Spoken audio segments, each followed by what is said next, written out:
Bonjour les poulpes et bienvenue dans cet épisode 9. Et oui, aujourd'hui j'ai dit poulpe et c'est par décision unilatérale du patron. Alors ne le prenez pas mal. Ne le prenez pas mal car les poulpes, même s'ils sont gluants, qu'ils ont des pupilles carrées et 8 bras couverts de ventouses, et que c'est l'animal fétiche de H.G. Lovecraft, ils sont aussi super intelligents, ils aiment résoudre des problèmes, ils sont déformables et ils peuvent changer de couleur pour se camoufler. Autant d'atouts indispensables lorsqu'on travaille dans l'industrie pharmaceutique. Arnaud, merci pour eux. Bon, alors comment ça... Avec plaisir. Mais c'était juste une proposition, c'était pas une obligation. Alors votez... Votez dans le chat si vous préférez appeler les poulpes ou les académiciens. Ouais. Ouais, c'est aussi parce que c'est notre logo, les poulpes. C'est notre logo. C'est aussi notre logo. Bon, avant de commencer, j'aimerais faire une spéciale dédicace au site de Loos, qui s'est pris un astrocarton, comme on dit. Le site de Loos de Kuhlmann France. Donc, c'est un site qui fabrique des API, donc de l'acide chlorhydrique, des trucs comme ça. Donc, bon. Et quand ils se sont fait inspecter, ils se sont rendus compte qu'il n'y avait pas de dossier de l'eau, qu'il n'y avait pas de documentation, qu'il fallait valider le procédé et qualifier les équipements critiques. Bon. Ouais, il n'y avait pas de système qualité, quoi. Voilà. C'est pas drôle. Franchement, ça peut arriver à tout le monde. La NS quoi? Qui êtes-vous? En tout cas, mesdames et messieurs à Kuhlmann, si jamais vous avez besoin d'un coup de main pour ça, on fait ça, nous.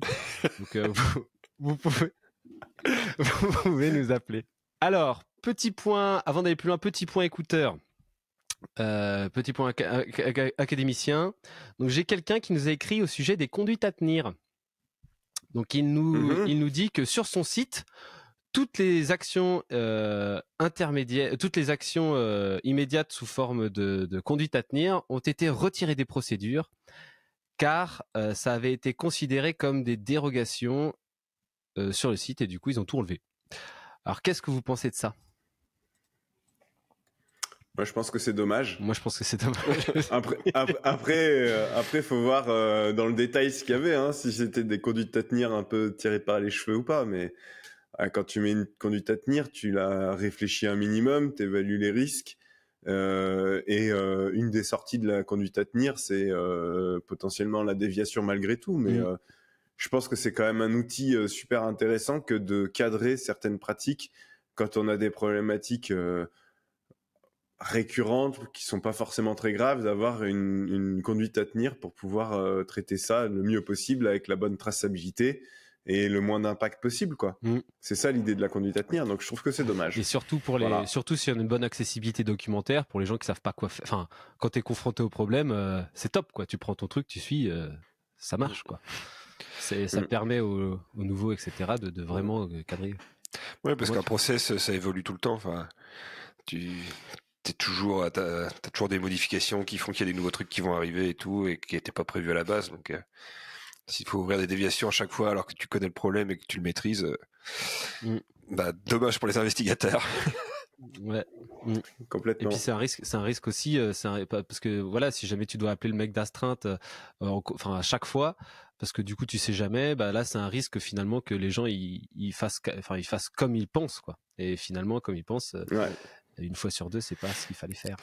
Tu te retrouves avec des capaces, changer la machine. Voilà.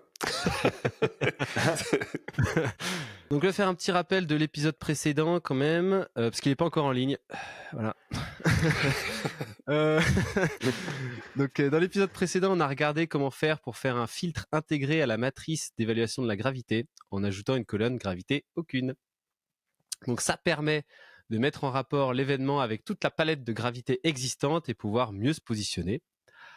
Après ça, on peut soit mettre ça au regard de la détectabilité et l'occurrence. Donc là, ça alourdit un peu l'évaluation, mais parce que ça demande plus d'éléments, mais ça fait gagner du temps derrière sur l'évaluation de la criticité, ce qu'on va parler aujourd'hui. Ou alors, on peut tout simplement garder notre évaluation de la fréquence pour plus tard. Donc, garder l'évaluation de la fréquence des événements pour plus tard, en faisant une analyse des événements récurrents périodiques pour pouvoir traiter le top 1 ou 2, 3 des événements. Ensuite, on a expliqué la technique danger, risque, action, impact, action. Donc, pour reprendre ça, c'est vrai que j'en ai pas parlé la dernière fois, mais l'exemple que moi j'aime bien utiliser là-dessus, c'est l'exemple de la falaise. Donc, le danger qu'on observe, c'est une falaise, un précipice. Donc, c'est le quoi, on le voit, c'est un fait, il est là. Le risque, ça serait de tomber. Donc, pour aller voir si le risque a eu un impact, l'action, c'est qu'il faut aller voir en bas de la falaise.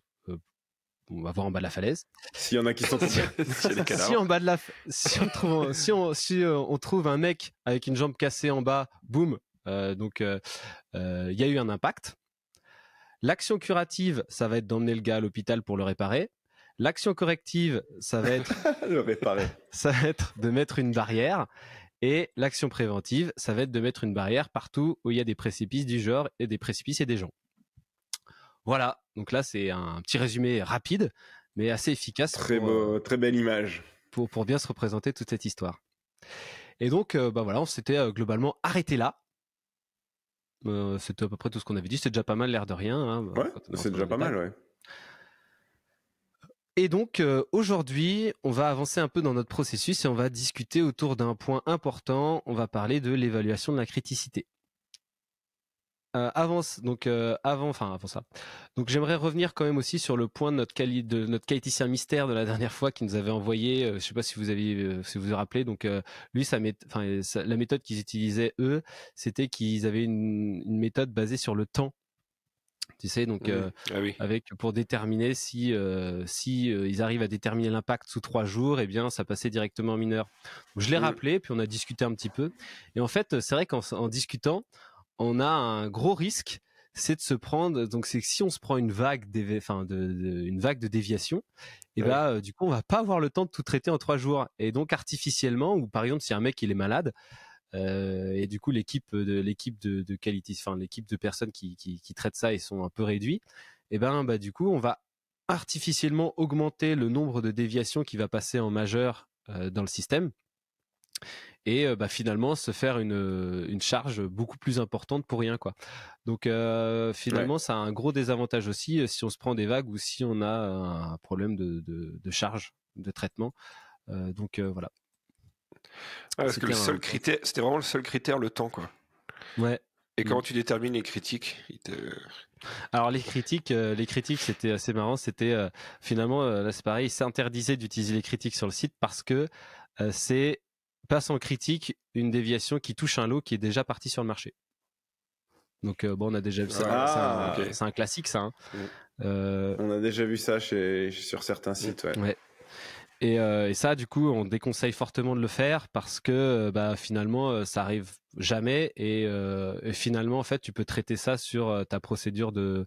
Bon, moi, je traiterais ça plutôt sur la procédure de rappel de lot, tu sais, où il y a un lot sur le marché et puis là, du coup, tu regardes qu'est-ce qu'il faut faire, quoi. Ouais. Donc finalement, tu sais, dans sa procédure, il utilise beaucoup, les mineurs et les majeurs, et du coup, si jamais ça passe en majeur, c'est que il y a 3 jours d'évaluation. Voilà, c'était assez simple à comprendre et à utiliser, mais il y a pas mal quand même de désavantages dessus, quoi. Ouais, de dérive, ouais. Donc on continue. Donc là, nous, on va rentrer. Donc l'évaluation de la criticité, c'est un moment important, bien sûr, dans la vie de notre déviation. Alors pourquoi est-ce que c'est un moment important dans la vie de la déviation ? Est-ce que vous avez une idée là-dessus ? Moi, j'ai des très bonnes idées. Hein. Pourquoi est-ce que c'est important ? C'est vrai, en fait, ça sert à quoi de définir si c'est mineur, majeur ou critique ? C'est quoi l'impact derrière ? Qu'est-ce qu'on va faire de différent selon si c'est mineur, majeur ou critique ? Parce qu'il y a beaucoup de sites où on voit qu'il n'y a pas de différence. Pas de différence, en fait. Du coup, on se demande à quoi ça sert d'évaluer la criticité. 2 choses. Déjà, quand on est sous-traitant CMO, souvent dans les contrats avec les clients, c'est marqué, 90% des cas, on communique aux clients les déviations majeures. Critique, ouais. Donc une mauvaise évaluation avec une surévaluation va faire qu'on va communiquer peut-être beaucoup plus avec le client, générer de la peur, de l'inquiétude, et donc le client va aussi avoir tendance à augmenter son niveau d'ingérence dans le quotidien du site.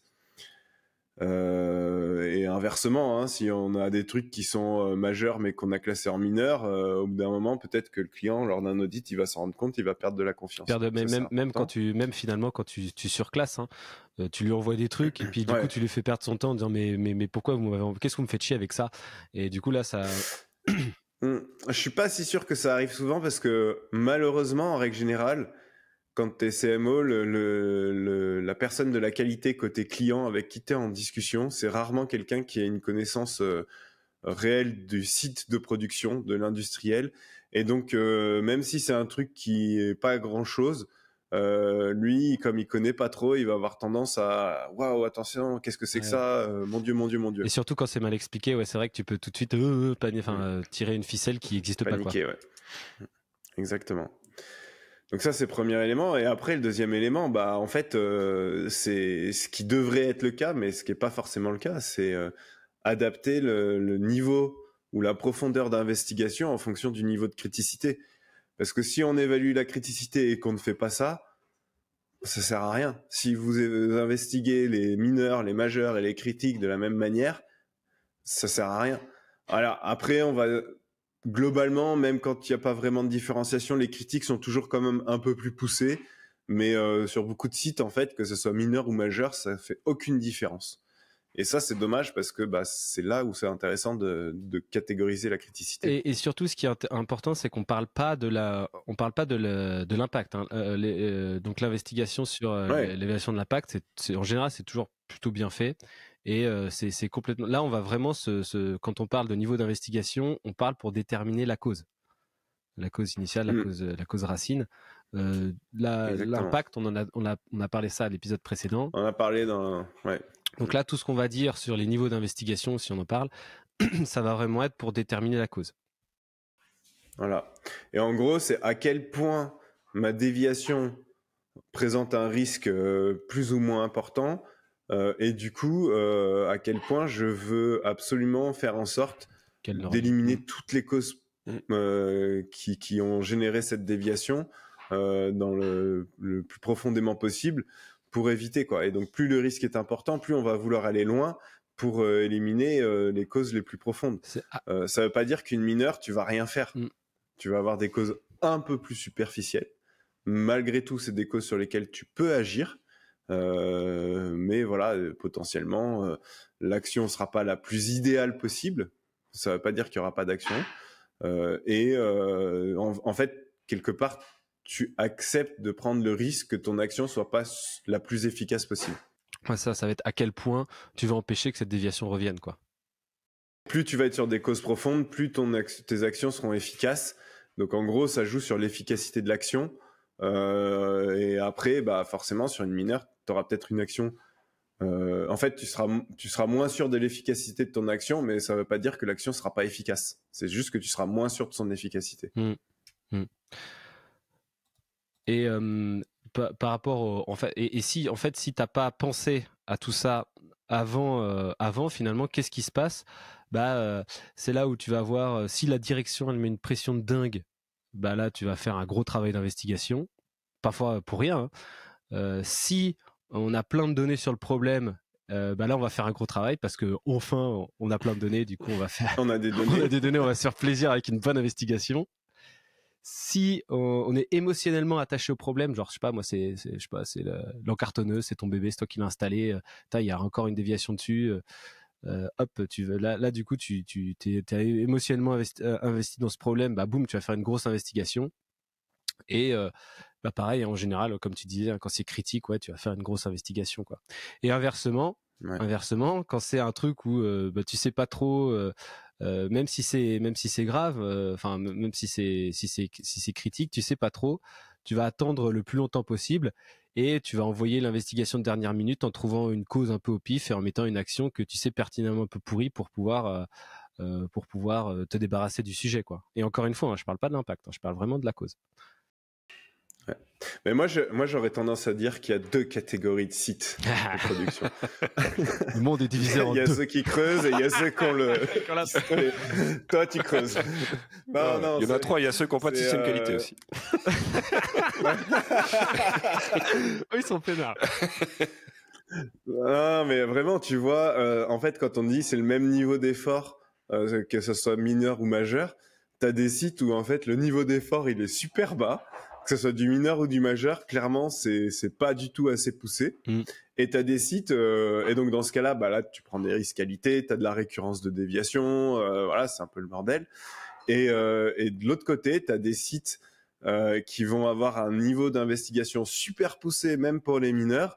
Et là, ils se retrouvent avec des lots qui sont bloqués, la libération qui patine, des backlogs de déviation, etc. Bah, finalement, ça revient au même parce que dans un sens, dans un site, ils sont submergés par les déviations récurrentes et dans l'autre, ils sont noyés par le peu de déviations qu'ils ont, quoi. Et dans les deux cas, Voilà. les lots ne se libèrent pas. Exactement. Ah ouais, de toute façon, c'est ce qu'on disait tout le temps, c'est que la surqualité mène toujours finit par mener à la sous-qualité. À la sous-qualité. Ce qu'on est en train de dire et ce qui est intéressant, c'est que l'évaluation de la criticité, ça sert à rien si t'as pas pensé à tes niveaux, enfin si t'as pas formé tes gars à une méthode d'investigation proportionnelle à la criticité, quoi. Mais il y a un site, alors je dirais pas le nom en l'occurrence, mais qui a transformé son système de déviation en classant en déviation significative et déviation non significative. Donc il n'y a plus de mineur majeur critique. Ah, raconte-moi un peu ça, non c'est marrant ça. Et c'est bah bien voilà, ou c'est pas bien bah c'est nouveau, Différent. c'est quelque chose qui vient d'être mis en place, donc à mon avis c'est encore un peu tôt pour évaluer si c'est bien ou pas, mais c'est intéressant en fait finalement. C'est soit c'est significatif, soit ça l'est pas. Et du coup, les événements, ils les font encore ou alors c'est des déviations non significatives? Non, ils ont encore les événements quoi. Ah, du coup, t'as événements, déviation non significative et déviation significative. Voilà. C'est bizarre quand même. Et c'est quoi une déviation non significative? C'est que ça n'a pas un impact sur, je sais pas. Ouais.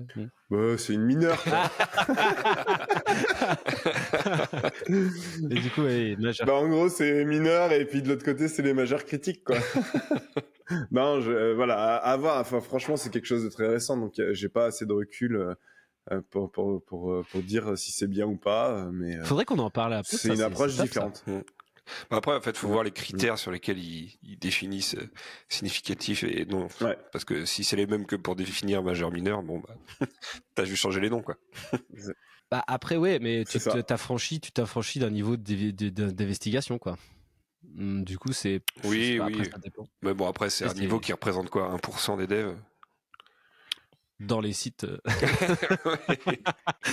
En tout cas, dans le site où. Enfin, dans le qui site où- devrait représenter entre 1 et 5% des devs. Si c'est les produits qui sont déjà chez les clients, ça représente 0 normalement. J'espère. L'enfer. Ouais, alors, ok, donc on a vu donc la criticité, ça sert à ça. Et donc, comment on fait pour bien évaluer notre criticité? C'est grâce au God Mode. Le God Mode de comme dans Arnaud. Doom. Tu sais pourquoi il appelle ça God Mode, Romain? Non. Il a fait un post, il a Ah fait ouais un teaser de malade sur LinkedIn.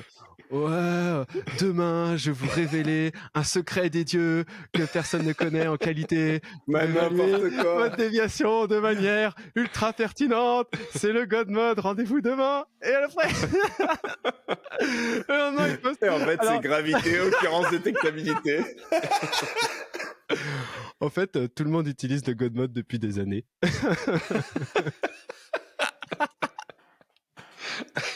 Non, pas tout le monde t'abuse. Non, pas tout le monde. Mais d'ailleurs, ceux qui n'utilisent pas le God Mode se font rattraper par la patrouille régulièrement. Ouais. Et ce qui est assez intéressant, et je me demande s'il y a finalement, parce que nous c'est ce qu'on utilise, hein, des gravités détectabilité occurrence, mais je me demande s'il y a des gens qui ont pas ça et qui ont un truc qui marche de ouf et qui passent les inspections. Ouais, c'est vrai. C'est vrai parce que du coup, on voit, enfin moi, on en voit des sites qui utilisent pas ça, mais en règle générale, justement, c'est qu'on vient et on retransforme ça pour mettre gravité, occurrence, détectabilité. Mais ce serait intéressant de voir, d'avoir un retour d'expérience de personnes qui n'utilisent pas cet outil, mais pour qui ça se passe bien. Ouais. Et du coup, c'est quoi l'outil en question qui est utilisé, quoi? Une méthode Montessori où chacun investigue ce qu'il a envie d'investiguer. Ça revient quand même à une analyse de risque, hein, de gravité, détectabilité, occurrence, et c'est pour ça que ça plaît aux autorités. Hein. Bah oui. C'est ce qui est marqué partout Complètement en ligne avec. dans tous les manuels, dans les BPF. C'est ce qu'ils veulent. Donc, comment on fait? Donc, alors, on évalue notre criticité avec gravité, détectabilité, occurrence. Donc, on va évaluer, donc on va chiffrer un peu, on va mettre un chiffre sur chacun de ces critères. Et donc, là, c'est si je vous dis, je sais pas si je vous dis, tout le produit est par terre, est-ce que c'est grave? J'aurais tendance à dire oui, quand même. Enfin, de base. Bah, ça dépend. J'allais dire. Ça dépend si c'est des boîtes, de comprimés qui sont tombés par terre. Ah oui, moi je rêve d'un chimiste. Du coup, si produit par terre, c'est méga grave. Mais si c'est 20 millilitres ou 100 litres, c'est un peu différent aussi. Si on est inondé de produits, là oui, mais si c'est une petite flaque. Alors, si on a 3 tonnes de shampoing sur le sol, est-ce que c'est grave? Ça dépend, t'as les cheveux sales? C'est du vécu. Non, mais c'est là où c'est important justement de pas juste dire on évalue la gravité, la détectabilité, l'occurrence avec des niveaux ou des scores comme on veut au pif, quoi.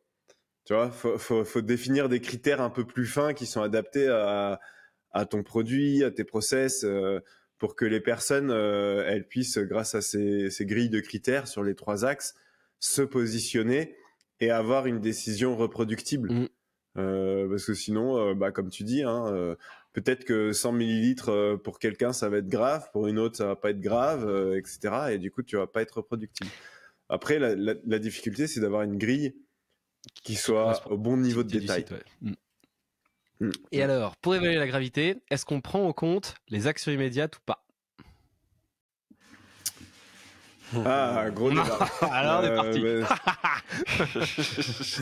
Franchement, pour moi, on les prend pas en compte. Pour moi, tu évalues la gravité sur l'impact.